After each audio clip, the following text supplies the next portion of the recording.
This weekend, Andy's building an operating system, Ryan's participating in illegal car combat, and we're throwing another type of red shell. I'm Ryan. I'm Andy. And this is Weekend Rental, episode 234.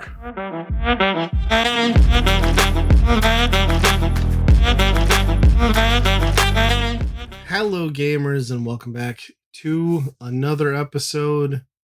Andy, how you doing?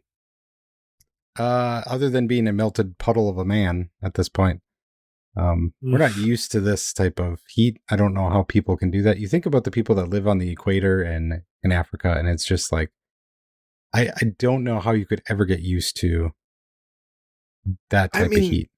I think they benefit from the fact that the sun goes down at 6 or 5, and here it's up till like 10. Yeah, I mean, so what Andy's talking about is we basically went last Friday. It started. We've been in the 90s every day, mid 90s, and it's continuing through this week. And the nighttime temps are getting down to like 73, 72. So yeah, basically, like last Saturday, I dedicated the day to like, all right, I'm going to get my shed organized, move everything in there, build all the shelves. I made it till noon, and I had sweat through my t-shirt and my jeans completely. And then I was like trying to figure out the measurements for the shelves, and I realized my head wouldn't math. And I'm like, I should probably stop or I'm going to get a heat stroke.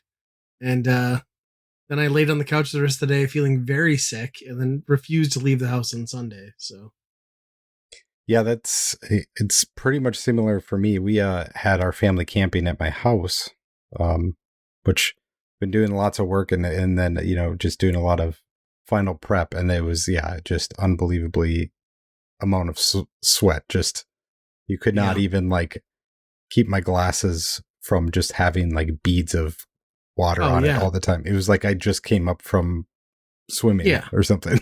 Dude, like I opened my storm door on Sunday because it's all glass in our front of the house.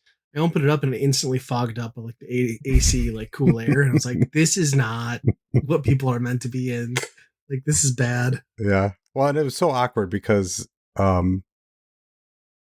my whole family came over and basically camped in the woods right next to our house.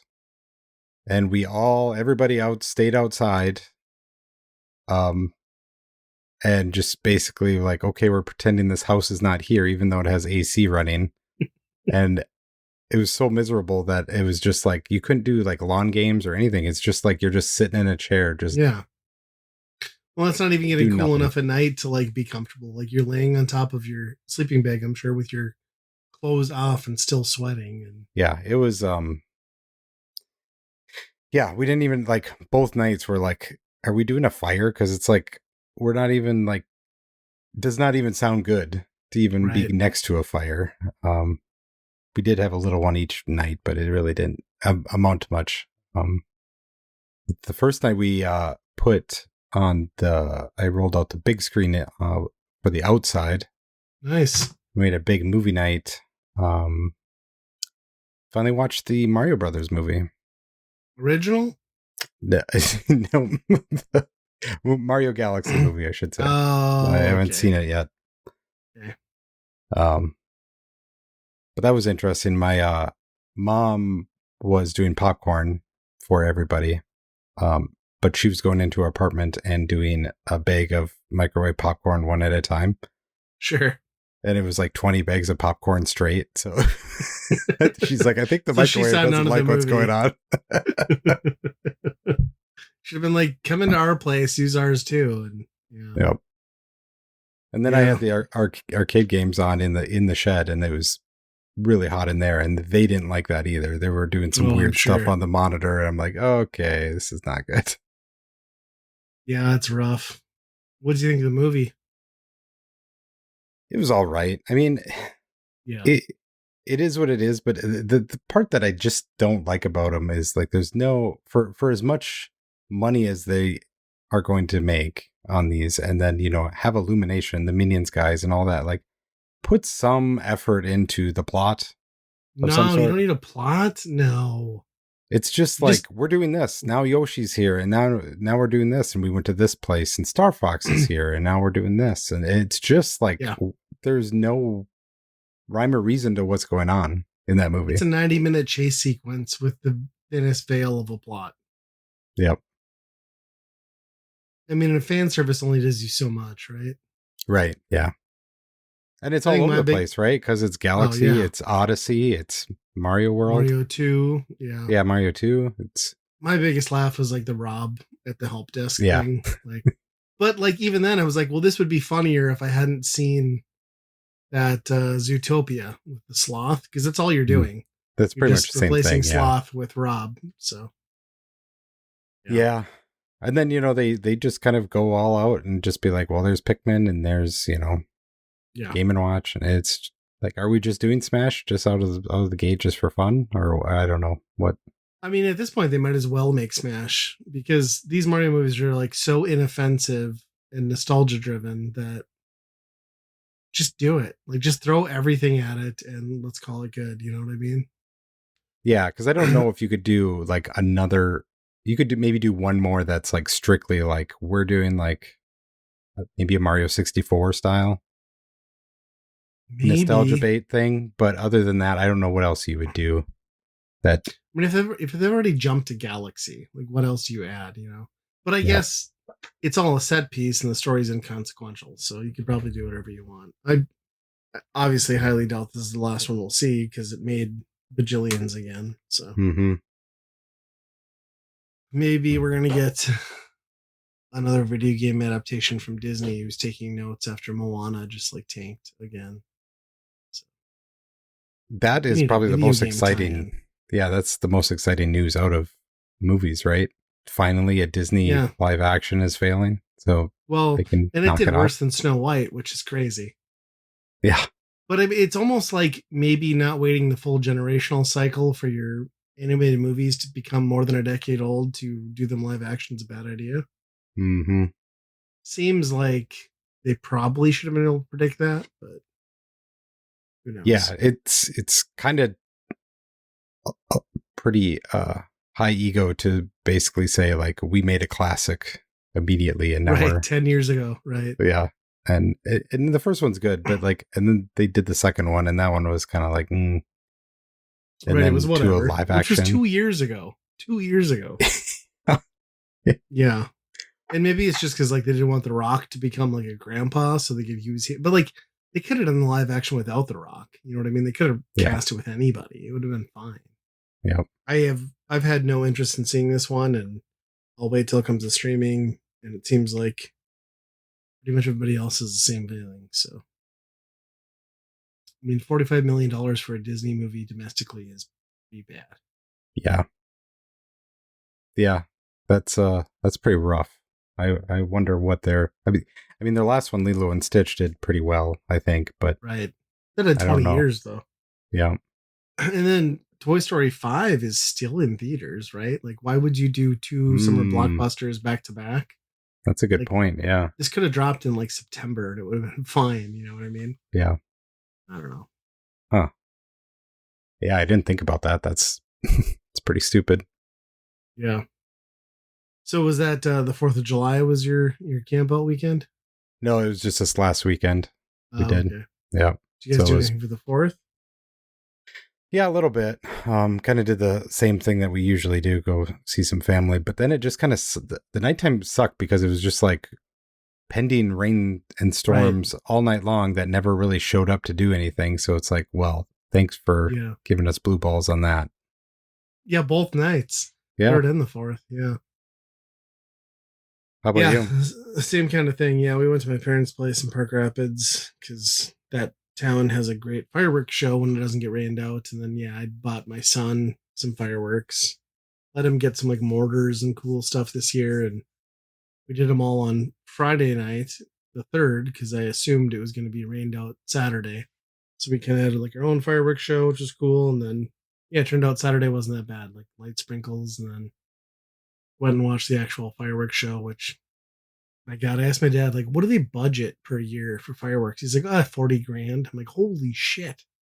And the show was like, it's one of the best like fireworks shows I've ever seen, especially for like a small town in the middle of lakes country. But yeah, it was pretty great. By the 4th, we'd already been eating like barbecue and like Mexican food and all this stuff. So like I was like timing shitting my pants with the fireworks exploding. It was just like drifting down the chairs, like everyone's folding chairs towards my family, and my son was getting like so pissed. And then at one point he's like, "Oh my god, Dad, your farts smell like weed." I'm like, "Nah, I think somebody's actually smoking weed over there, and it's drifting this way." And he's like, "Oh," I'm like, "Yeah." Like, my farts don't magically smell like weed, but yeah, my dad was like 5 chairs down. He's like, "I don't know how they survived it. Like, I was so far out of the way, and it was still hitting me." But Wow. I enjoyed it. That's pretty good. Yeah. Yeah, so it was good. Did that whole thing and came back and tried to relax on Sunday a little bit before getting back to work. So yeah, it was decent 4th of July. I think the nicest thing was like my parents' dog, who's like a 120-pound like Labradoodle that stands like basically I can ride him as a 6-foot man. He's that tall. Like his head reaches like he doesn't have to like reach to get up to the counter. He just like sticks his face up there and eats it. And he's always been a psychopath with our dog, who's just like a tiny um little beagle. But he's finally like reached the age where he's not like such a freak. So basically, it was always like hell bringing our dog there. But they kind of got along, which was nice. So just took 3.5 years. So yeah, well, that makes it a lot less stressful too, right? yeah, for sure. You're not like constantly yelling at dogs. And Mm-hmm. although it's funny because like our dog, fine, fireworks, thunder, whatever, Labradoodle, we lit up like bottle rockets, and he was like freaking out. Oh, really? Huh. Yeah, I don't know. Traumatized him with our mortars and stuff that we bought. So, but yeah, I can't complain. It was a better weekend than I hoped for. So, yep.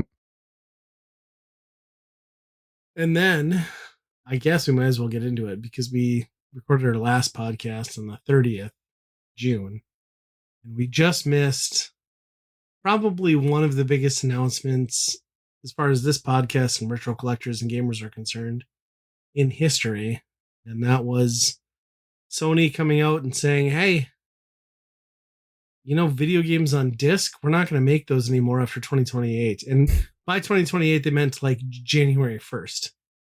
So we have a year and a half of physical media from outside of PC, well, Nintendo, I guess, the largest video game platform on the planet. And I don't like it.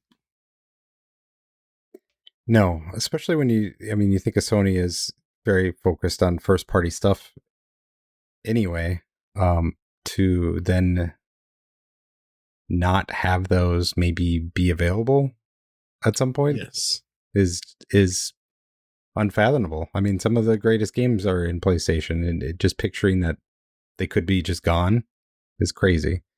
Yeah. And, you compound that with the fact that, like, historically, well, even more recently, depending on where you live in the world, they have taken people's digital licenses to movies, TV shows, and things and said, we're not renewing them. They're gone. So your right to purchase has been void. And then they're combining that with, I guess they're revisiting this idea. They tried it a few years ago. The Vita and PS3 stores going away. And to my knowledge, like, I think the vast majority of like digital PS1 games and stuff were only through the PS3 store. I don't think a lot of that's translated over to PS4 and not in the same way. No, I don't think. Right. So like myself, like I've got a PlayStation Vita TV. Well, I have all those games purchased, but I have, because of the proprietary memory for those things, like I don't have them all downloaded, and they're all going to go away in the coming months. Like that sucks. Yeah, that's and the fact that they say it's for the customer's convenience, it's a slap in the face to not have options when it's clearly I mean in some way you have to have some pity on how the market has turned out as far as like hardware costs and stuff like that. It's a real shitty time to but be you in mean that to business. tell me that a $4 disc, a Blu-ray license that Sony already owns, and printing it on something that costs you nothing is like, you know what I mean? Like that's where the cost is. Right. I think that's the worst part. And I think the thing that bothers me is like, obviously, you and I are both retro video game and physical game collectors, but like, okay, they're saying, for one, that like it's market preference, but they're limiting disk drive add on orders to one per person online, which tells you Hmm. there's a demand. And then the other part is like, I don't only collect physical video games. I like movies. I like vinyl and music. So in every other format, okay, you go into a big box store, you're not going to see your favorite band's album on vinyl, CD, or cassette. You're not going to see a nostalgic movie on Blu-ray or 4K Ultra HD, but those companies are still putting them out there online direct to fans to buy, maybe more limited quantities, of course, but they're there. They exist. And to just say, like, we're not going to do it and there's not going to be a drive to even have that option is fucking bullshit. Yeah, I mean, when you think about if there's stuff in video game production, like who these place factories that are pressing discs, are they losing out on the majority of their money then? I mean, already like 4K discs and Blu-rays are almost gone in a lot of places as far as new stuff, Sure. and for it, so it's almost like 4K is pretty much the only thing, and that's very niche, I would say, right? I Sure, don't but know, it still exists though, right? right? But I'm wondering if this goes away, then do that Do have they a fall too? collapse of the whole disc printing, industry, Yeah. basically? And I feel like they got a little emboldened about the GTA 6 announcement. Oh yeah, And part of me understands, like, right, like we've been at this point for quite a while where like the physical game is not the complete game and there's limitations because file sizes are exceeding what's on disk. And you have to print to multiple, but that doesn't mean you should just like that's an argument for it, but like why not just make it multiple discs? And like I don't know. Like I haven't bought a PS5 because I haven't felt the need. And I don't see myself buying PlayStation hardware in the future if I can't buy a physical game because the reality is whatever the next console is going to launch at over $1,000. So what does a console get me at that point? You're getting me a closed market ecosystem with a handful of exclusives when I could just spend 300 to 600 more, have a PC, have Steam, have Epic, have other options, you know, and in 10 years, when that PC is still viable for retro PC games and indie games, will also emulate what the previous gen hardware was on PlayStation. And right. that's where I'm at. I just see no need for PlayStation in my life at this point. Right. And then on top of, you look at the past, what, 15 years of what they've been doing, it really is kind of alarming to what that means for the continued path when you have 3 different upgraded versions of The Last of Us, per se. Right. So it's pretty easy to see as soon as that, next version would come out, oops, all the other ones are gone, right? Yeah. Yeah, 100%. It it feels like a move from a company who feels powerful with a dying competitor and one who's on par with their sales and revenue or exceeding but isn't a direct compete. If it feels like they're positioning themselves to think like they have the market, and I think they're going to learn that they don't. Right. And It's kind of hardware like costs out of yeah. their hand, but it's going to kill them. Yeah.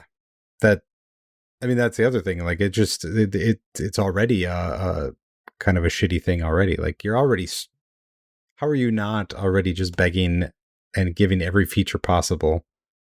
I mean, that was the Yeah, whole PlayStation thing in the beginning, right? I mean, the DVD drive, the Blu-ray drive, like this was like the cutting edge stuff, and yeah. that was the reason you got their stuff. The dagger in the back of Xbox when they announced whatever the Xbox One and the DRM and the always online and your Yeah. entertainment console was. You know what I mean?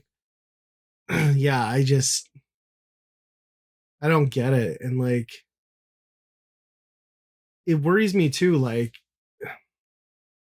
I mean, we don't know, but it probably means there's going to be no disk drive add-on option at all for the next console. Maybe we're wrong, but like, what does that mean for, let's say, an indie company or like a limited run? God forbid, don't want to support their business model, but like, can people still purchase discs, get the license, and print them themselves? Is it just Sony not doing it, or is it not an option altogether? Because if it's not an option altogether, like, we've lost so much in the as consumers in the entertainment space. I just don't know. Like, why not allow them to explore their own printing somewhere else? And Right. You know, It don't cost you selling blank discs for a profit, you know?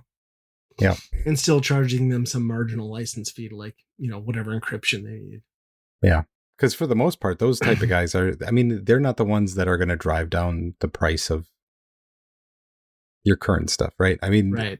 Limited Run is not, the used games of Limited Run games are not you're affecting anything. Yeah. So. But you bring up another good point in saying that is like, then what is the reason or rationale for them to ever discount digital? If it's the only option forever, why would they ever lower a price to, you know what I mean? Like, you can get a used game off of like a pawn shop, or you can shop around between digital Amazon, Best Buy, GameStop. If that's gone, I don't know. Like, it's already hard enough economically to be a gamer in the current days, let alone what we're going to see in a few years with chip and memory prices. If everything's perpetually Nintendo land and it's always full price forever till end of console, I don't know. Maybe that's not going to be the case, but I have no interest in buying a console that I essentially never own anything for. That's not cool. Right. So then, I mean, you piss off the adults about that, because I mean, obviously we're old enough to know that this is not the standard. This is not how this is supposed to go. So we're pissed off. And then, you kind of alienate the mom and dads who are going to Target and buying this stuff and then looking at the things and being like, oh, I'll take that and whatever, Right. Or how many people go there and buy the $20 games of like Paw Patrol and shit like that, Right. All the grandmas gone. Of the world. Yeah. Yeah. So like, you're just alienating kids getting into your system then. I mean, on top of the price tag already, but. Yeah. Well, let's talk about like, what is your market presence then? Because right now at Target, for example, PlayStation occupies about a 20 square foot section of a shelf. Yeah. You don't have games and that shit. Well, you're down to accessories and consoles. So now you occupy 6 square feet. You're easily overlooked. So easily. You know what I mean? You're in the position that Xbox is currently in. Right. Yeah. And that's not where you want to be. No, when there's more Xbox memorabilia than there is Xbox games, it's bad. Yeah. Yeah, it's rough. Yeah, and they could so easily just do the limited model or limited run model, right? Like, we're not going to physically put games in stores, but like, if you pre-order and you want the physical version for this upcoming release, post their upcoming release schedule, here's where you can pre-order the physical edition. It's going to cost you this much. It will only be shipped to you and never available in stores. And that would work, right? Like, why wouldn't that work? You would make more sales, I think, because I think you would get more people on the edge of, right?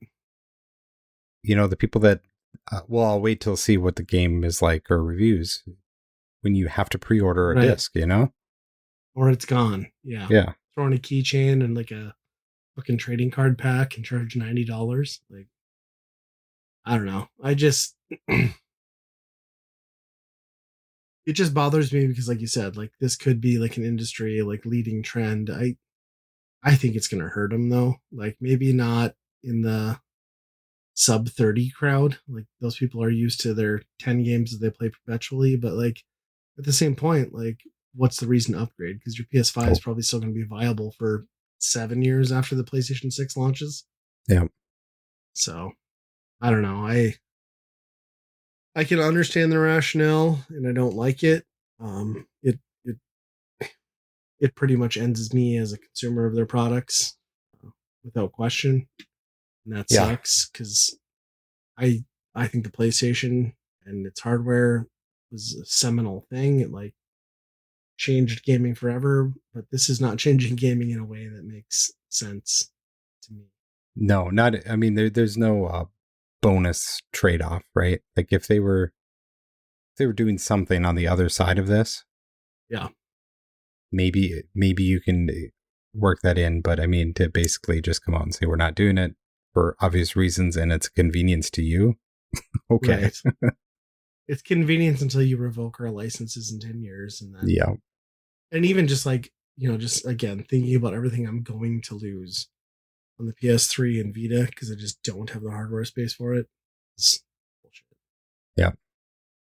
I mean, there's good like good old games is out there, and you have that stuff DRM free. You got the installer forever. Yeah, Like that stuff exists that you're able to do in a way like that. yeah. It just seems like another like example of how like AAA gaming is just not the future. You know what I mean? Because like Yeah. it can't be. Like I mean, granted, I don't know that I'll be picking up a controller when I'm 70, but like, what's going to be available to me from like 2028 till then? Like, realistically, emulation will still exist. People will still have it. But I'll be shitting my pants and not understanding technology by then, so I probably can't do it. So, which isn't too different from today, really, other than I slightly understand technology. Yeah. Yeah, and I then mean, if you go from 10 years from now though, and wanted to play the current games, right? There's probably a lot of like eye-opening problems that we're just not even being aware of now. Like as far as like patches and shit like that, where it's like a lot of these yeah, games probably just aren't even, they're basically digital already, that's right? true. I mean, they've since the PS4, Xbox One era, they've mostly been installers with 30 gig day one patches, and which is problematic when those servers ever go down. Yeah. And speaking of that, the Xbox news and servers going down. Um, I think we've been beating the drum, and a lot of people have for a long time about like there's seemingly little path forward for what Xbox is doing. And then Xbox, shortly after the PlayStation announcement, kind of said, "Hey, we're doing 4,200 job cuts. 3,800 of those are from the Xbox division. We've fired the lead guy on cloud gaming and backwards compatibility, who's been with us for like 30 years. Also, we're going to sell off a bunch of the publishers that we've acquired. Double Fine, Undead. There's been a couple others. I can't think of them off the top of my head. So far, they've allowed them to either go independent again or be bought up, which is admirable. Yep. But, they've also, on top of that, admitted that they expected at this point in time they'd have 70 million Game Pass subscribers. They have 30. And they've lost roughly 5,000 since they did the price hike 9 months ago. Yeah. Which they reneged on, obviously. But it begs the question, like, what is Xbox as a platform? And I think Xbox is quickly approaching a point where they need to decide if they're in the hardware business or if they're in the publisher business, because it seems like they can't sustain both in any meaningful way. No, well, especially the way they bought everything up the way they did, and then seemingly the stuff never came out. Like Right. like that Compulsion team made one game for what, right. 8 years that they were there. I don't.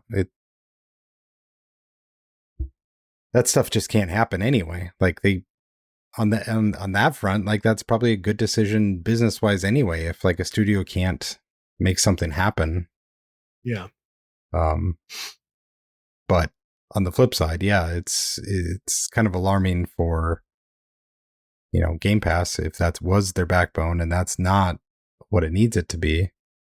I kind of heard that they were going to look at a lot less third party indie stuff going on there for contracts and more streamline it for first party stuff and The I indie don't know. stuff has been what's kept it alive, I feel Yeah, like. that's the You know what I part that mean? I like. Yeah.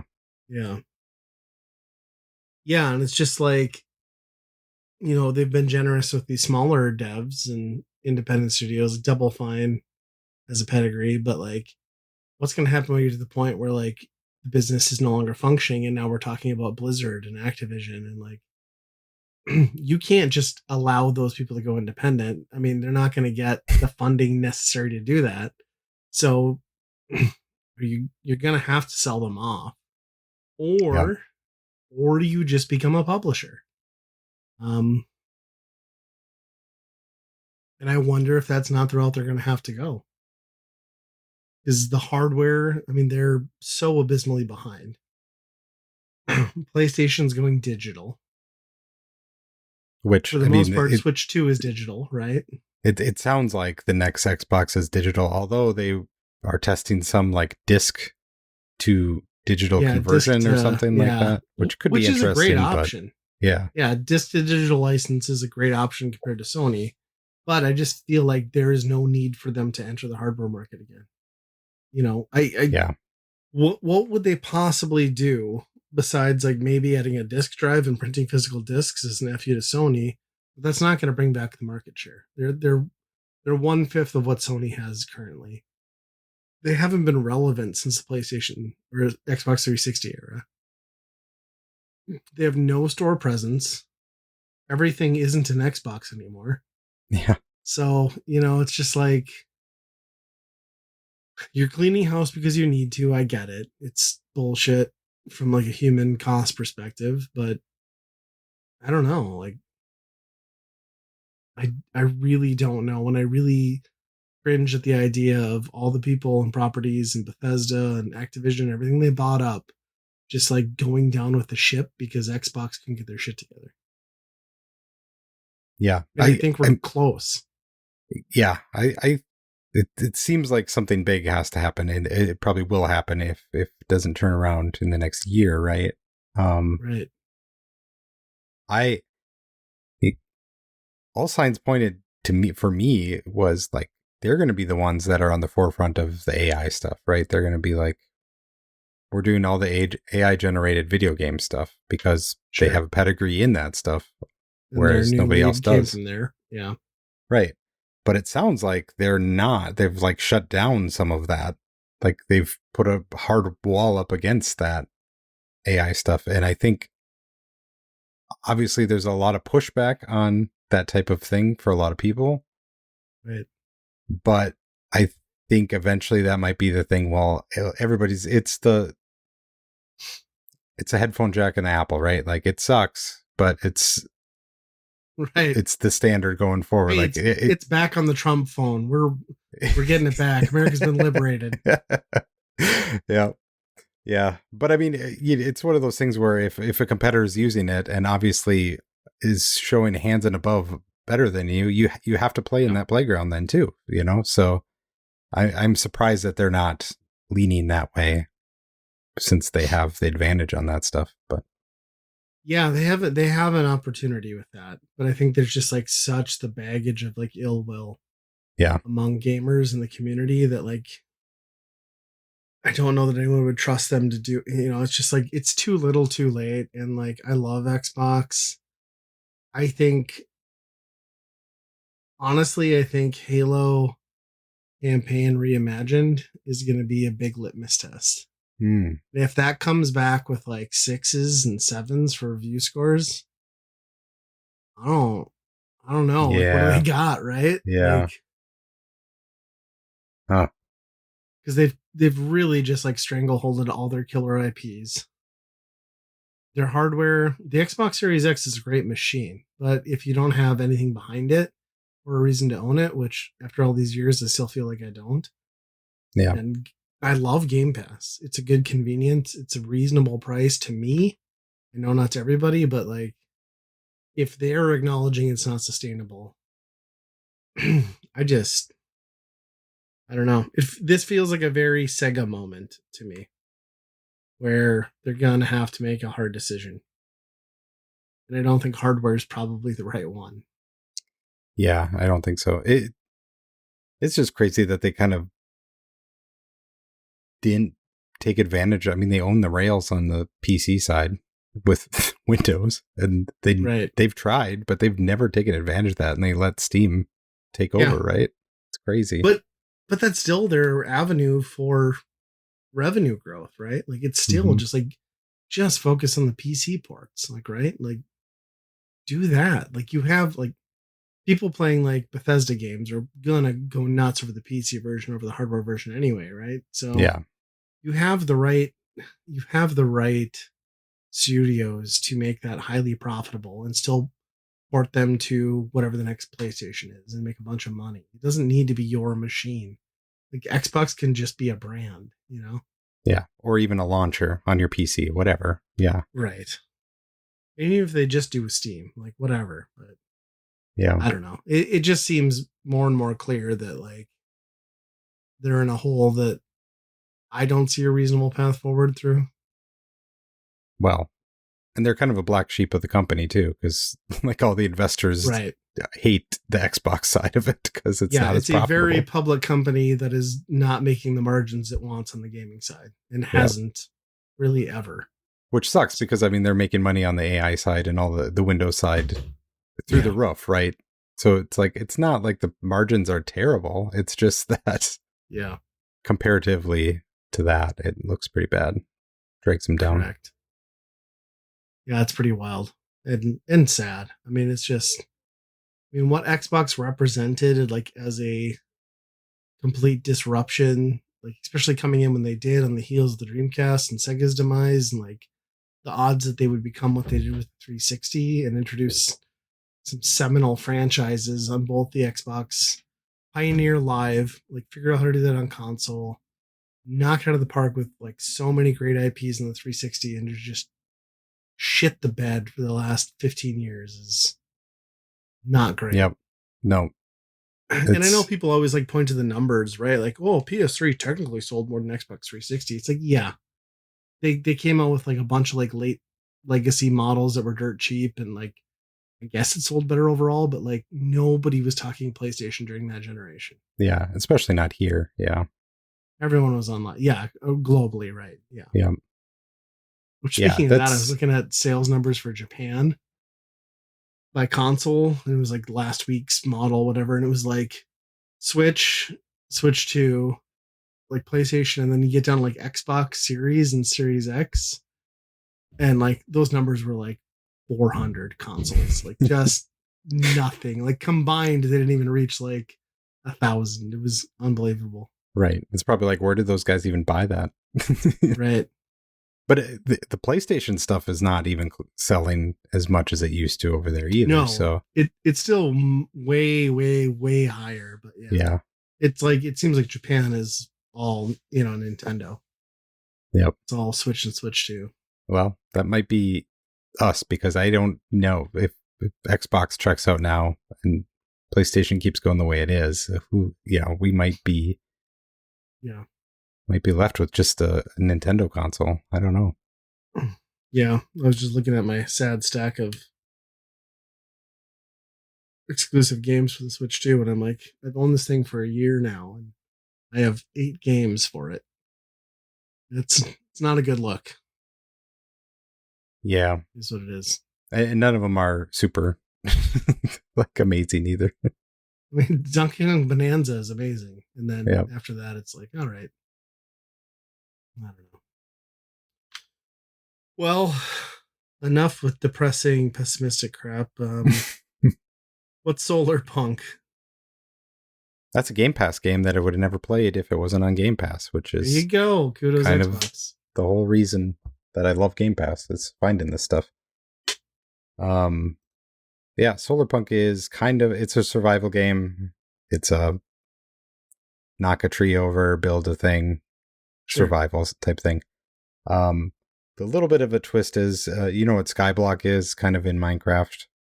Yeah. Where you see kind of that type of thing. It's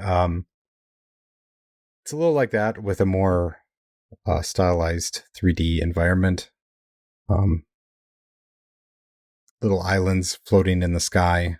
And you start off in one, basically, it's bare bones. You're starting from nothing. And tonight I built an airship so I can fly to the other ones. Nice. And that seems like maybe what gates you to resources, which is both arbitrary and genius at the same time. I don't know, but yeah, it seems like as soon as you can get that type of thing, or you can fly over to other things, then you get more resources. Obviously, then you can build more stuff. It looks like it gets pretty wild with electronics and stuff like that. So I don't know if it gets into like the Satisfactory stuff where you're building that much stuff, but we'll see. So far, I'm. It's interesting just having the flying to the other islands and stuff like that. Yeah, that's pretty cool. What's the art style like? 3D, I assume, first person. Yeah, it's 3D, kind of matte colored, or like sure. the flat shades of things like that. But not overly stylized. I would say nothing like really eye catching, but Nice. and it does seem pretty multiplayer. Yeah, I think so. Online stuff, I would imagine. So I don't know why you wouldn't do it at this point, but yeah, it definitely feels not like 100% polished. It's kind of got like that early access type of, I don't know. All those games kind of do, right? Right. It's kind of the fun in it though, a little bit of jank, and like as long as like the core mechanics are there, you can overlook a lot. So yeah, I'm gonna have to check that one out. Is that a newer edition? Yeah, in the last month or so, I'd say. Okay. Came on. Yep. Nice. Yeah, I'm gonna have to check that out. It sounds like up my alley. And yeah, like you said, those are the perfect games for like a Game Pass. Yep. I haven't been playing much, but I did download Twisted Metal 5. And you're like, wait, Twisted Metal 5? What's that? That's not a game. And you're right, it's not. It was a fan game made in Unity by a guy who had no programming background, but loved Twisted Metal. And I've been hearing all sorts of buzz on it online because it got like a 3.03 release patch, which presumably is the final version after like some additional community development.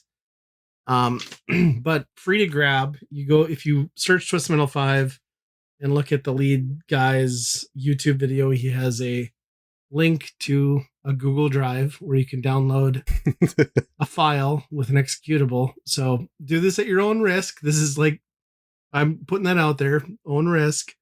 But yeah, he made Twisted Metal 5, and it's actually pretty fucking good. It's actually really fucking good. I haven't played a ton of it, maybe like an hour and a half. I would say it kind of like lands somewhere between like Twisted Metal 2 and Black in terms of like visual fidelity. Definitely plays a lot more like Twisted Metal 2. I've heard that in total there's like 50 some characters. I don't know how many there are at the base, like at least 25. Like there's tons of characters. All the classics, a bunch of new ones. But yeah, it's completely free. It should run on like goddamn near any PC. It's not that much of a lift. It's single player only. There's no multiplayer options unless somebody builds it. And the guy who developed it was like, the way I built the engine, like, just not going to work. Like, yeah. So presumably somebody can rebuild it at some point. Yeah, it's got its quirks and some glitches, and I've run into some stuff, but like for a fan made thing, it's really fun, and it nails Twisted Metal aesthetic completely. There's like art for every character. Calypso's there voicing over stuff. Wow. There's very familiar, I'll say, level design, calling back to like old maps, but all in the vein of the heyday of Twisted Metal, and some new weapons, which I find really cool. And they've added like a health as a pickup. So there's like health regen that you can get, but there's also health as an item, which you can keep in your arsenal and then use whenever you want. Oh. But I think the thing that I've been like the most excited about is just like, like he got the AI really good, and like all the old tactics work, right? Like find a choke point, find a corridor, lace it with like a TNT bomb, like use your freeze, use your shield, like wait for them to come in. And like it's so much fun. Like it's just so much fun to play a new version of a game like that runs incredibly well. Um, I can't recommend it enough. Again, it's a Google Drive doc and an executable in a zipped folder, so take that with a grain of salt. But from everything I've read online, like it seems pretty legit, and I haven't run into like any major issues with my console since I've downloaded it or my PC. And yeah, like you butt rock and everything, like completely there. Like Gee. it's Twisted Metal 2 on steroids, pretty much. Yeah, I mean that's the whole other aspect of this. I mean, it sounds like this guy probably vibe coded a little bit of this. A ton. Yeah. Yes. So we're on the precipice of a lot of this stuff happening, I think. Right. Like if a fan can just like cobble together a mostly working game, and then it sounds like he reached out at the point where he needed animations and audio design, and that's where he got other people in the community to jump in. But like, sure, he spent like a year just like dicking around and made something that's pretty fucking amazing. Yeah. Wow. Huh. And it's good enough that I would recommend grabbing it now before there's like a cease and desist. I mean, it's going to be gone because it's the internet. Yeah. But yeah, it's really good. I have yet to complete a campaign just because like I haven't had the time to like dedicate. But I think I got through 2 boss fights, and I think each tour has 8 levels. But what's cool is they're always like a branching path, so you get to pick between 2 levels. So like one tour is not going to be the same as the next, and every level I've played so far I've really liked. The only thing is like I think they might punish you a little bit for like playing the conservative game. Because I was playing one level and I found like a branching path that went up on like some narrow straightaways and like got me to a higher elevation. And I was using that to like keep my damage down, like snipe people. And I think if you sit stagnant long enough, it just like auto teleports you to a different part of the map. Ooh. Which I totally get, but like that's one option for playing a game smartly, right? So, or cheaply, depending on how you look at it. So yeah, yeah. I'm surprised Sony hasn't. I mean, they have that show, and there's been nothing on the back of that. Why they haven't just released like a compilation? You know what I mean? Yeah. Like something like the Cowabunga collection for even if you only went up to black. Like, there's no reason they couldn't be making money on it. Yep. Yeah. Yeah, that's cool. Yeah. I really like it. I'm very impressed with how it runs too. So yeah, it's a little bit of a learning curve though to like go back to those games, like relearn how to play like a retro game. Like, you know, there's like that 30 minutes where you're like, oh yeah, right. Like this is how things work. Gas on the X and whatever. Right? Yeah.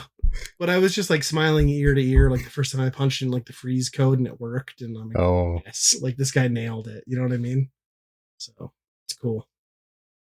Yeah. And just having the people that care about that stuff too, you know, is right. It's cool that there's always pockets of some stuff that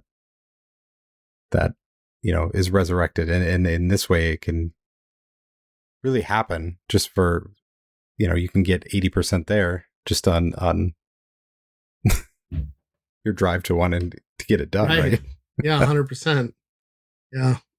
I mean that Rocksmith clone was pretty much all people just AI generating that thing. Yeah. And that eventually it's gone now.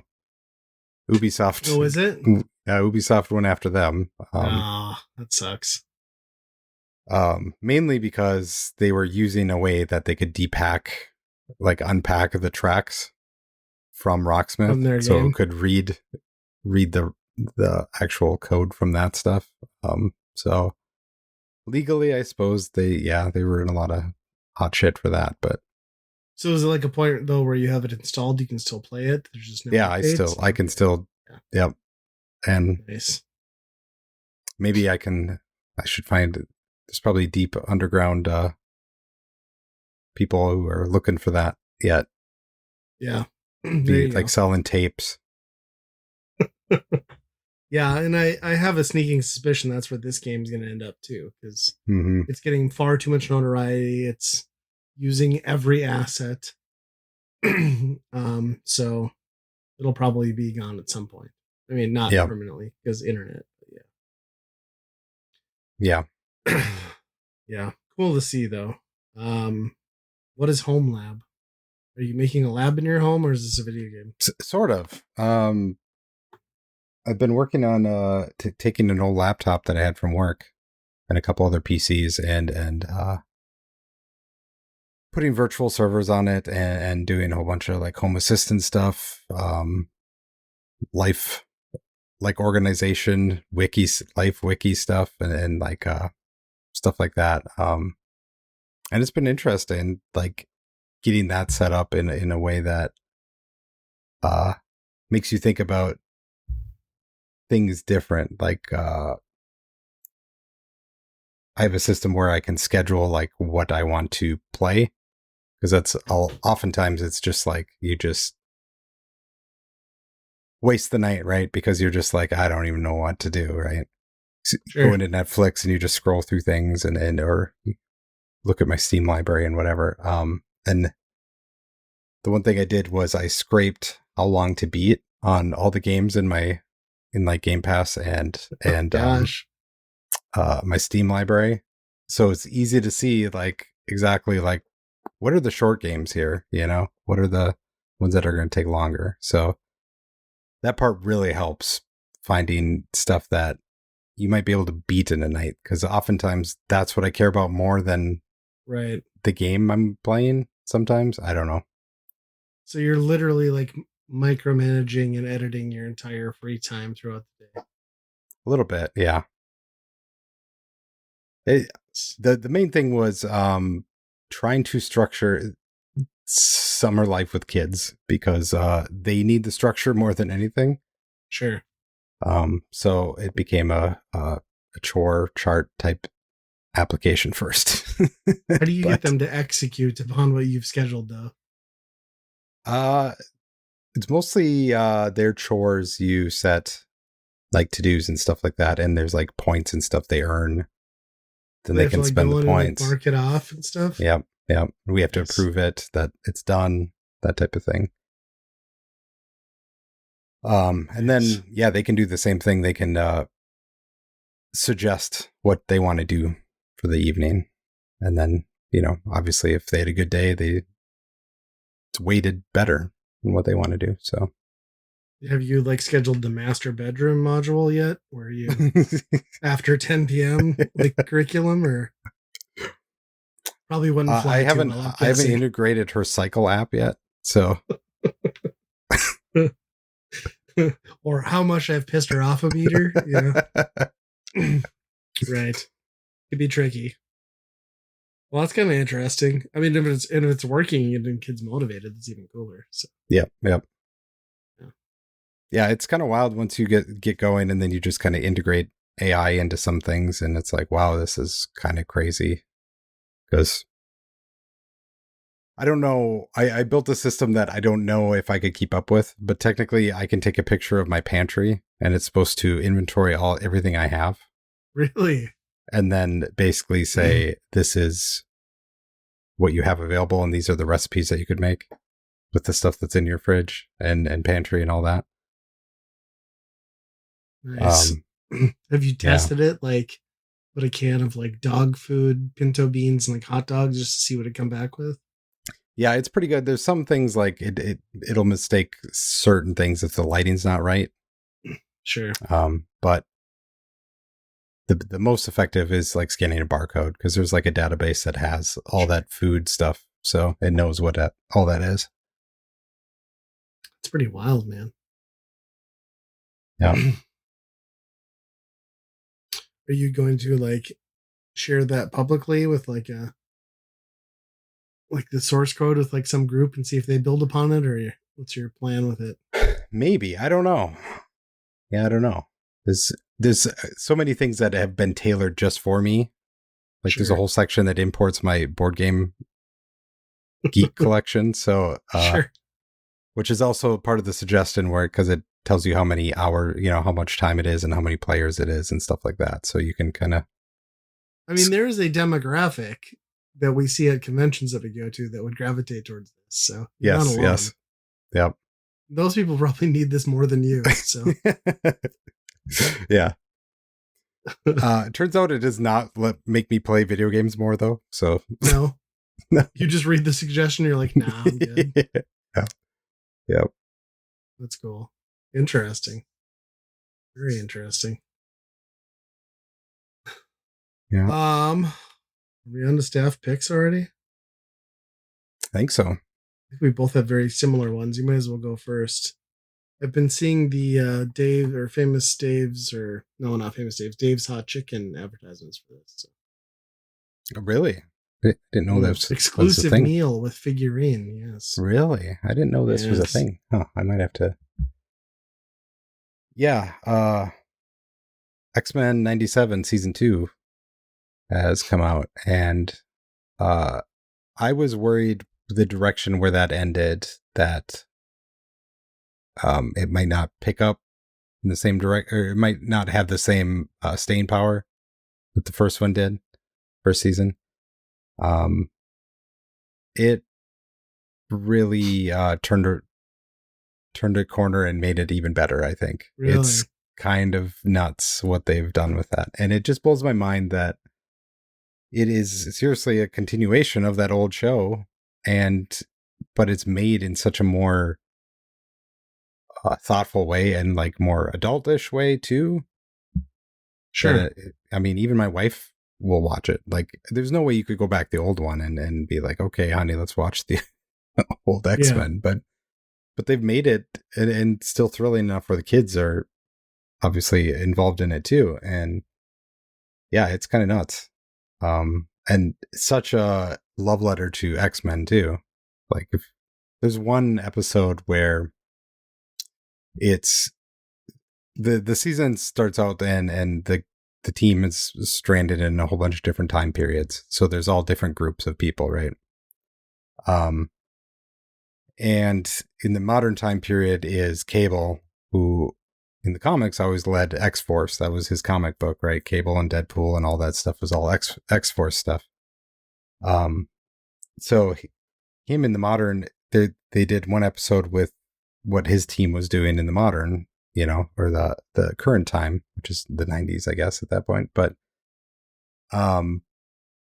so they, talking about assembling this team to do different things currently because it's things are not going good in current times. So, they need a new team called X-Force. And then it immediately goes into the X-Men like intro, but it's all X-Force stuff. Oh, really? Like, they've reskinned the entire X-Men intro just for X-Force, which was, it's pretty just cool. Awesome. Yeah. They just constantly do things like that in the show. Catch different things. And yeah, they're not afraid to go places so far in the show.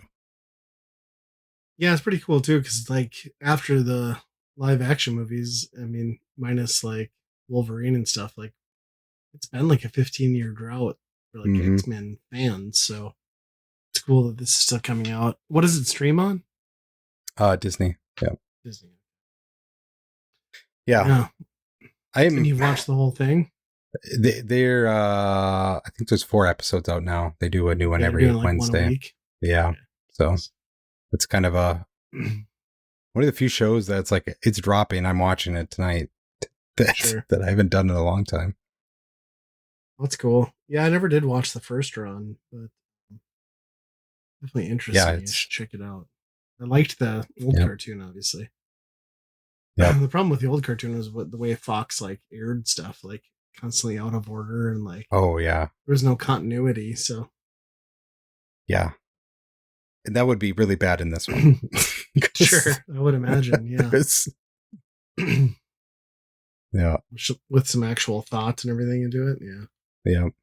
What do they do like per season? Like 8 episodes, 10 episodes? Yeah, I think it's 8 or 10. Yeah. I can't remember what the first one was. Yeah, there's a few. Even the first season, there's just some crazy notable stuff going on in that. Yeah, it's just kind of nuts. But. Nice. Yeah, I'll have to get around to it eventually. I'm looking for something new to watch anyway, so that might be it. Yeah, my staff pick is also on Disney Hulu. That last season of The Bear, season 5, dropped. wrapped up that series. If you haven't watched that show, like it's one of those like I guess they label it like a comedy that's not accurate. It's more of like a drama with some humor, but like very dark show, you know, unlikable people, twisted, broken people, and like season 5 and like the final episode is kind of like them kind of all coming into their own and like breaking through trauma. Very interesting season because it's like 8 episodes, but it all, well, 7 of the episodes all like take place within one day. Like, so it's interesting in that regard, but yeah, you get to see a lot of like closure and like character growth and development. And I don't know, it was a good wrap up to a show about very dysfunctional people, which, you know, if you kind of think about like what the culinary world is and stuff, like it's always usually those type of people and personalities anyway. So On top of being stressful and depressive at the same time in what they're doing too, right? It's not a business model that usually profits, right? Like you're fighting to stay open and keep your overhead. So yeah, I don't know. It was pretty good. And Maddie Matheson's always like his character is hilarious in it. Yeah, I really liked it. They didn't nail it like for the final episode for me, but like it was to a point that I think is better than what most shows do to wrap up something like this. So it's I don't know why, but it took me till this year to realize that the main character's grandfather was Gene Wilder. I don't know why I didn't know that before, but now that I see them, I can't unsee I can't. It, so. Yeah, now you look at the face and it's like, yep, yeah, there it is. It's him. Wow. Huh. So. And now I'm picturing Gene Wilder doing that show. Yeah. I mean, I haven't seen like any of that show, but it always came across as like one of those shows where it's like, yeah, you're wallowing in the depressive mess of these people's lives, right? And that's got to be a tricky thing to land at the end. How do you turn that around? Yeah, it was like it took to like season 4 where they started like controlling the chaos and like making it more positive. But yeah, for like it's very much a show where you're like, okay, I can't watch another one tonight. Like it is that sort of tone. But if you stick through it, I guarantee you're gonna come out appreciating it. So I'll give it that. Yeah, they turned the corner on season 4, and season 5 is pretty much perfect, I think. How many episodes are they kind of light seasons too, or? Yeah, it's like 8. I mean, I think this last season, like the final episode was like an hour and 20, but you know, for a finale, you expect that. So usually 40-minute episodes, some are a little shorter, some are a little longer. It's not too much of a watch, really. It's just the mental and emotional toll. Yeah, if you binged it in a week, maybe not. Right, it'd be a little rough. Space it out is my suggestion. Yep. Okay. Yeah, it's been definitely a show on my radar to watch because obviously, yeah, it's gotten such good buzz from everybody, really. But yeah, for sure, it's worth it.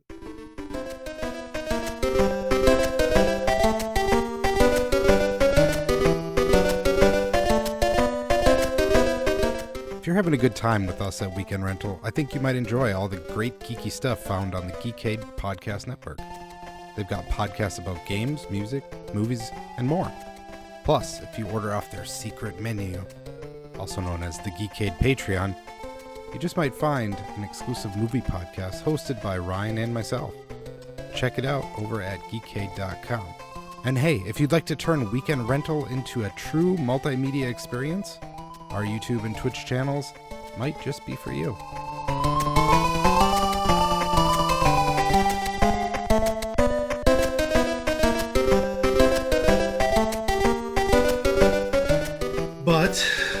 With that, I think we're on to the Weekend Rental.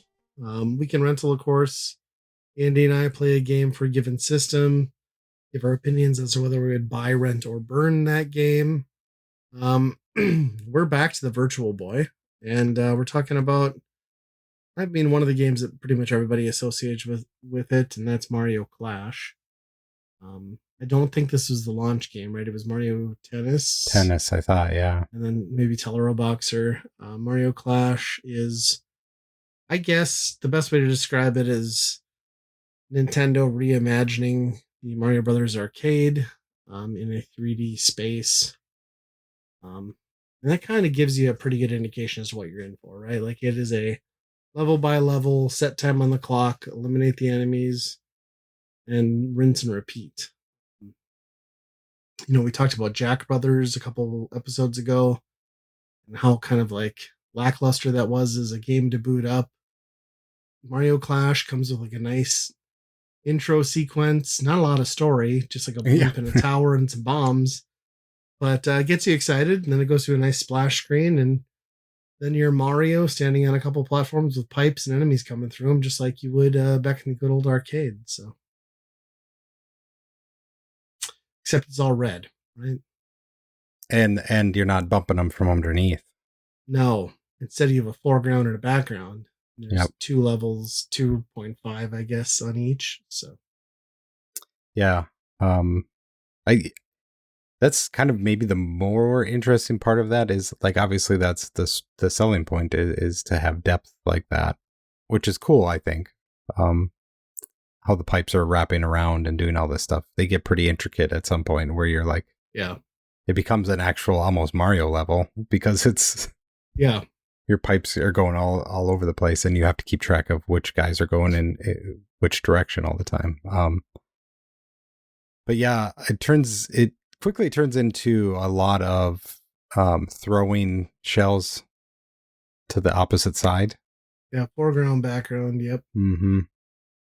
Because that first enemy is the only one you can like directly hit. Everything else takes like a cross map or cross field of view shot. So. Yep.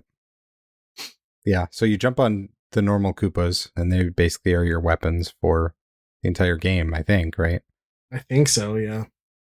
And yeah, then you just use them to take care of all the other main enemies, which, yeah, I wish they would have done a little bit more, and maybe they do. I didn't get super far into, but do they come with like the fireflies and the crabs later? I don't know. Yeah, you get into some of that stuff, and you get into like I forget the cactus guy's name, and there's booze and things like that. But it's all still just like variations on the same theme. How you beat them or how you need to get the final blow might vary. But yeah, I guess that's maybe my one complaint with this game is that like, aside from like changing up some enemies and like how you defeat them, like the gameplay style is inherently simple because of what it is. Although I think it makes a lot of sense for this console. It makes sense for the Virtual Boy. You know what I mean? Every stage has a 174-second timer. Every stage ends on like a stat screen that doesn't load to the next level. It all feels very made to be portable. Now, without a battery save, that is problematic because I don't know how many levels are in this game. I've gotten very far in the past, and I got to like mid-20s this playthrough. But like having to start back over every time kind of sucks. I want to say there was a way I had to do like a confirmation when it asked what level or something. So maybe there's a way to pick a level as you go. That might be, yeah. But, yeah. Yeah, I don't know. That's, yeah, obviously I think it's very important to play this in a Virtual Boy because of that kind of foreground and background. The thing that really got me, I mean, I thought the throwing things was tough because of that, but you confirmed that was not. That's just hard in general to line that stuff up. Yeah, even with the 3D mechanic, the background and foreground depth is tough to judge. Like, there's many instances where you think you're right on and you're not. So, how about the bonus levels for the coins? Because I could not. Yeah, I could not keep track of what plane any of that shit was on. Really. Yeah. Yeah, I got a couple perfects. I also really liked how, depending on I think it's called like, what is it, like coin? I forget what they called it. Yeah, like a name. But anyway, you collect coins, but they do play in some of them a track from Super Mario Land 2, which I think is really cool. Like, kind of a nice nod to be nostalgic. Maybe it wasn't so nostalgic in '95, but well, for a game that still isn't really recognized that well for how good it was. Yeah. Did you happen to hit 100,000 points at all? No. What happens then? Oh, you get a splash screen in between levels where Mario projects at you with his fist to punch you in the face until you congrats 100,000. Oh, wow. Which I assume just continues for every 100,000 from there on out. Sure. But I was like, weird. Let's keep going, And you're right back into the same thing. I think my biggest thing is like the gameplay is solid. Visuals are good for the Virtual Boy. I mean, if we're talking Virtual Boy time played, it's this, Mario Tennis, and Wario Land for me. And I would say that this probably fits the console the best, right? Like for what it is and like how uncomfortable it is to play. Yeah. This makes the most sense to me. But there's also a part of me that's like, this is a solid game with a simple and straightforward concept that works, but also I'm never really having fun. You know what I mean? Like I'm just more so going through the motions, and they're good motions and I like them.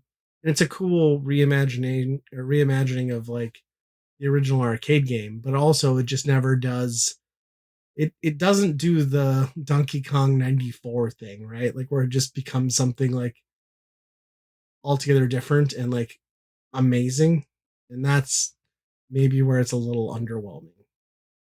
Yeah. And coming from this last weekend where a good majority of my family was playing Mario Brothers on the cabinet out the shed. Sure.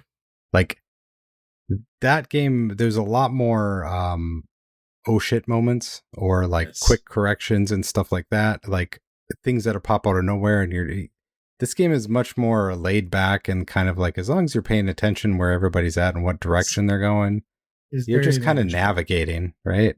Yeah. The occasional fireball spawning in to like make you have to do a extra move is about the biggest impact from what I've seen. Yeah, I would agree with that completely. Also, I find it weird that like your goal is to clear every enemy off the screen, but that the Koopas don't count in that. Like they're just fodder. Like it's still an enemy. Like it was always an enemy. Like why doesn't it matter? And I never figured out the bonus thing. I've never beaten a level of this game where I got a bonus. It's always bonus none. And I don't know what I'm doing wrong to not get a bonus. But maybe that's it. You have to get them all.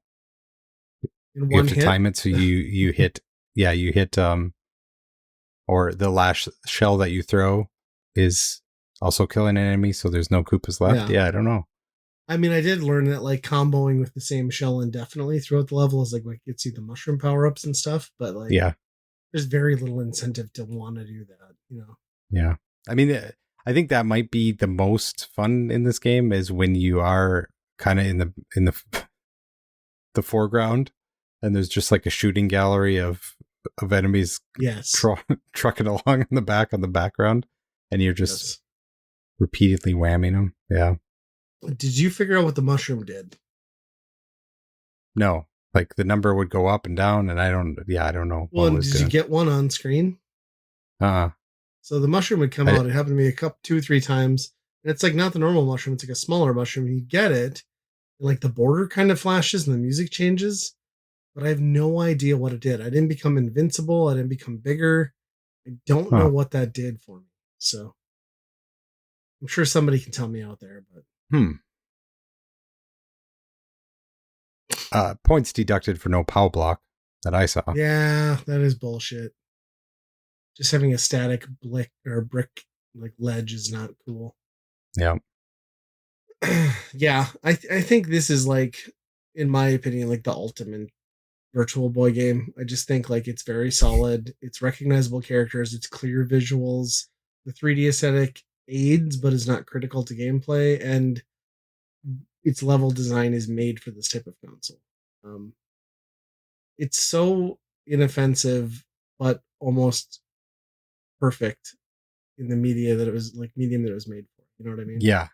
I honestly, this one is really tough to rate because, like you said, it is. When you look at the platform, you look at the gameplay and everything like that, it's obviously it's one of the better Virtual Boy games, obviously. Yeah, it feels like one of the few games that was like fully given the time to like come together. You know what I mean? Because they've probably been working on it forever, or at least long in development. yeah, I don't really have anything bad to say about it other than it exists as a Virtual Boy game, which Right. is going to have But its own challenges. if you bought this on a Game Boy Advance, you'd be like, Yeah, that's it. This should be a bonus level. This should be a bonus game in something, right? Like, right. But if you bought it on the original Game Boy or Game Boy Color, you'd be like, this is great. Love yeah, this game. yeah, You know what I mean? yeah, yeah. Like, I could see this as like a, new like version reimagining with which also includes the original arcade version. It's sort of like that Mario Bros. DX or that sort of vibe. Oh, to yeah. me. Yep. Yeah, I think it's pretty damn playable, and that says a lot on the virtual. Yep. Mario Tennis is great too, but Mario Tennis takes a long time, depending on per match once it gets difficult. And this just like understands that I don't want to spend more than 20 minutes in this thing at a time. And that's its greatest asset. You know what I mean? Which, speaking of the heat, like, yeah, even playing this in my like pseudo Switch 2 setup, like my face is just like fogging up everything from like sweating, and I'd have to like pull it out every 2 matches and just like let it fog out. Yeah. Yeah, I bet. Huh. It's a solid one, I think. Yeah. On a console that doesn't have a lot of solid ones. Or games in general. Yep. I mean, yeah, I think I'm gonna have to. I think it's more of a damning piece on the Virtual Boy itself, of kind of like maybe this whole idea was a bad thing from the get go. Yeah. But if this is what it is, if this is what the Virtual Boy is, and this is what we're rating it on, I mean, it's a buy, I think, for me. Yeah. Outside of that, I don't know. I mean, if you're stacking it up against all these other games, it's pretty weak, but yeah. Yeah. I would agree. I would say it's a buy, a very strong buy on a system that maybe has 3 to 4 of those, arguably. Like I said, I think when I got my first Virtual Boy, this was one of the included games I got in the bundle. And this and Mario Tennis were the ones I played the most. And I think I got Wario 2. Not Wario 2, Wario Virtual Boy. But I think I played probably the most of this one just because it just feels the most complete, and less like a tech demo. And Mario Tennis is great also. And WarioWare is great in its own right. It's just not a game that you want to play on a headset. Where this feels like, yeah, it's just fun. It's to the point. It's simple, easy to understand, recognizable characters, good sound. It's just a cool arcade feeling game. So enjoy it. Yeah. Yeah, I think it's solid. And it might be the last time they've really kind of went in creatively for the original Mario Brothers idea, right? Yeah, probably. Yeah, I would agree. I want Mario Brothers 99. I think that would work good. There you go. They haven't done one of those in a while, though. No. Well, I guess that's another one in the books, huh? Yeah. You can reach us at weekendrentalpodcast@gmail.com. And definitely check out the Geekade Patreon, because we also do a movie podcast on there. But more importantly, you get access to a bunch of other good podcasts on the network. But until next time, be kind, rewind. Bananas. Next kind. Bloody red bananas.